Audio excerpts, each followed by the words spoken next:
दोस्तों, कई महान संतों ने कल के अवतार को लेकर भविष्यवाणियां की है। अंदाजन 13वीं शताब्दी में पैदा हुए महान सूफी संत मामय देव ने कल की अवतार के जन्म, युद्ध के स्थान, समय और युद्ध के अंत में सतयुग की स्थापना के बारे में सटीक भविष्यवाणी की है। तो चलिए मामय देव और उनकी भविष्यवाणी के बारे में विस्तार से जानते हैं। नमस्कार, इतिहास गाथा में आप सभी का स्वागत है। श्री मामय देव की भविष्यवाणी, जो कि 13वीं शताब्दी के उस समय में एक काव्यात्मक भाषा के रूप में थी और बाद में जिसे लिखित रूप में ग्रंथ में संरक्षित किया गया, किंतु उनके शब्दों की जटिलता के कारण उसे समझना काफी मुश्किल था। मामय देव की भविष्यवाणी नामक पुस्तक के पहले प्रकरण में आज से पहले जो घटनाएं घट चुकी है उनका वर्णन है और जो सच भी हुई है। दूसरे प्रकरण में वर्तमान समय के बारे में भविष्य कथन है। तीसरे प्रकरण में वेदों के आधार पर भगवान श्री कल की अवतार का वर्णन है। प्रकरण 4, 5 और 6 में युद्ध के बारे में जो समय और स्थान की भविष्यवाणी की है वो वेद के आधार पर है। हालांकि कल की अवतार का समय शालिवाहन शक वेद में दिया गया है, जिसे हम शक संवत भी कहते हैं। इन शक संवत में 78 जोड़ करके समय को ईस्वी में दर्शाया गया है। मुगल सल्तनत के उदय अस्त की भविष्यवाणी। कश्मीर थी कै कंचनशे, दिल्ली नगर देशे मेलान, जम्बूद्वीप में जुद्ध मंडाशे, चर्शे अश्रिये ईरान। अर्थात दोस्तों, पहले हिंद को जम्बूद्वीप कहा जाता था। काबुल और कश्मीर के पहाड़ों की ओर से हमला होगा, जम्बूद्वीप यानी हिंद में युद्ध होगा। उत्तर की ओर से सैनिक आकर के दिल्ली में सत्ता जमाएंगे और यह सैनिक दल मुगलों के होंगे। यह भविष्यवाणी भी सच हुई। मुगल साम्राज्य की नींव रखने वाले बाबर ने काबुल और कश्मीर की घाटियों से होकर दिल्ली पर आक्रमण किया। सन 1526 में काबुल के तैमूरी शासक जहीर उद्दीन मोहम्मद बाबर की सेना ने दिल्ली के सुल्तान इब्राहिम लोधी की एक बहुत बड़ी सेना को युद्ध में परास्त किया।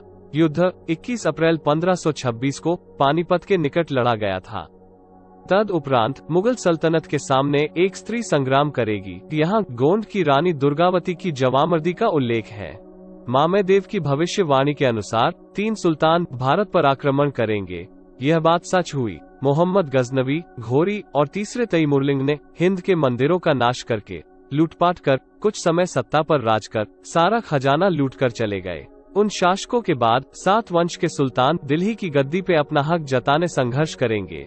यह भविष्यवाणी भी सच हुई। 1 मोहम्मद घोरी, 2 तुर्क वंश, 3 गुलाम वंश, 4 खिलजी वंश, 5 तगलक वंश, 6 सैयद वंश और 7 लोदी वंश। इन सभी ने दिल्ली पर कुछ समय राज कर उनका समय भी अस्त हुआ। मामय देव की भविष्यवाणी के अनुसार 7 पीढ़ी तक के शहजादे सुखचैन से राज करेंगे। राजा प्रजा में शांति होगी। किंतु सन 1879 में मुगल वंश के 8वें शहजादे शाह आलम को राजगद्दी से हटा करके सत्ता पलट दी जाएगी और मुगल शासन का अंत होगा। इतिहास छानने पर यह बात भी सच साबित हुई। बाबर के बाद हुमायूं, अकबर, जहांगीर, शाहजहां, औरंगजेब, बहादुर शाह जफर आए। आखिर में 8वें शहजादा को राजगद्दी न मिलते अंग्रेज हुकूमत की स्थापना हुई। 17वीं शताब्दी में समंदर के रास्ते अंग्रेज और फिरंगी आएंगे। उस समय मुगल शासन का अंत होगा। यह भविष्यवाणी भी सच हुई है। अंग्रेजों ने व्यापार करने के लिए समंदर के रास्ते भारत में आकर धीरे धीरे मुगलों की सत्ता पलटकर अंग्रेज शासन की स्थापना की।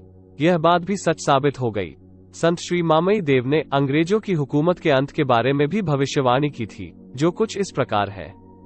भारत में अंग्रेजों के समय में एक संत आएंगे जो अहिंसक शस्त्रों से भारत को मुक्ति दिलाएंगे। यह भविष्यवाणी हमारे राष्ट्रपिता महात्मा गांधी की ओर ध्यान केंद्रित करती है।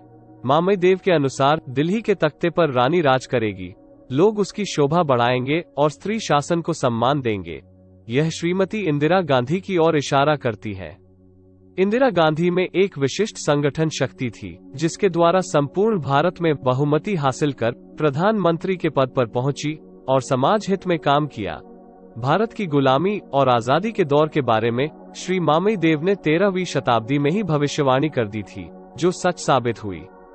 दोस्तों, मामय देव की भविष्यवाणी के अनुसार 20वीं शताब्दी के अंत तक सिंध में सामाजिक और राजकीय अस्थिरता बढ़ेगी और आतंकवाद बढ़ेगा। इस आग को बुझाने के लाख प्रयत्नों के बावजूद भी ये नहीं थमेगा। अफगानिस्तान के कंधार में परिस्थितियां सबसे बुरी होगी।